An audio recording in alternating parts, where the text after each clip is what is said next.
Hey viewers, today I'll be telling you more about unit trusts, the various advantages, disadvantages about dividends and who should buy unit trusts, as well as how one can invest in unit trusts. What is a unit trust? Unit trust is also known as a collective investment scheme in Singapore, which allows investors to put their money into a main account, which is then used to buy shares, bonds and other securities. Every person who invests in this account owns some shares or units. One's money will be put with that of other investors and invested in a portfolio of assets to achieve the investment objective of a unit trust. A professional fund manager is responsible for the general performance of this account or portfolio.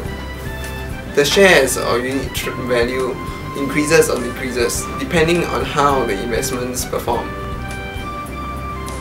When a unit trust is first launched for sale, the price of each unit is usually fixed. If you invest in an existing unit trust, the price of each unit will be based on the market value of the underlying assets that the unit trust has invested in. The number of units you will receive depends on the amount of your investment less the sales charge you have to pay. As unit trusts are generally considered medium to long-term investment, investors should have the financial resources to invest for a long period of time so as to gain the full benefits of unit trusts. If there is a need to convert your investments to cash in the short term to meet specific needs, a unit trust may not be suitable for you. Unit trusts are like all other investments, and their performance is defined by fluctuating market conditions. So what are dividends in unit trusts? The dividends is the cash payout generated from dividends received by a unit trust from the companies it invests in, such as shares, and from the interest of the small amount of cash held by the unit trust.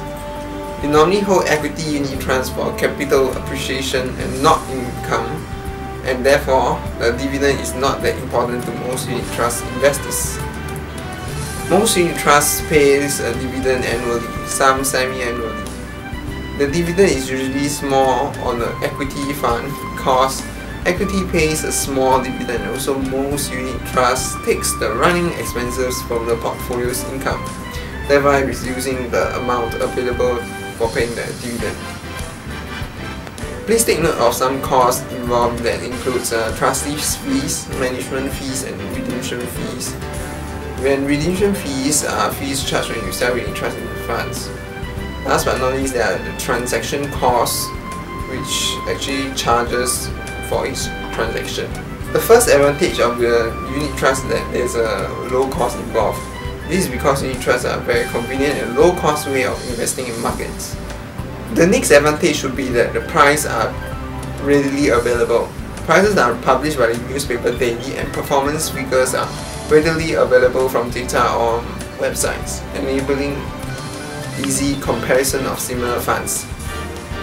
Next, the performance of unit trusts can generate much better average returns and profit compared to fixed deposit in banks and other investment products.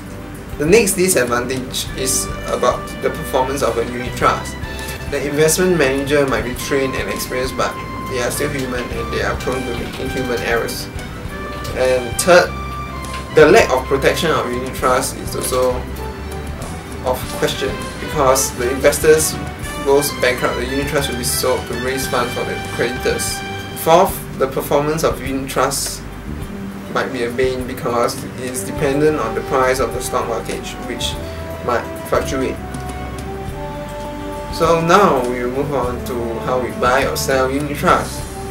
In Singapore, when an investor has decided which unit trust to buy, you can actually approach a distributor or vendor such as a bank, and the bank will ask you to fill a simple application form and write a check or arrange a gyro transfer, and the bid for lower of the two price quoted multiplied by the number of units hold.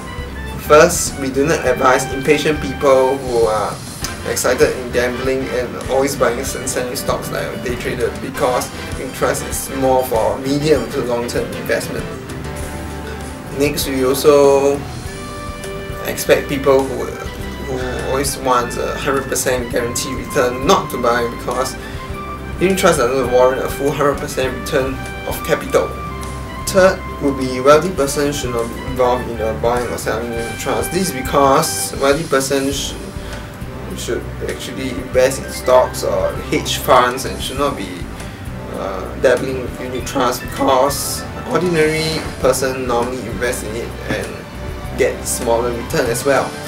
Lastly, you might need to understand the risk involved while buying unit trust. This is because this will help you get a better footing in buying unit trust and to lead to a successful investment and to minimize the risk involved.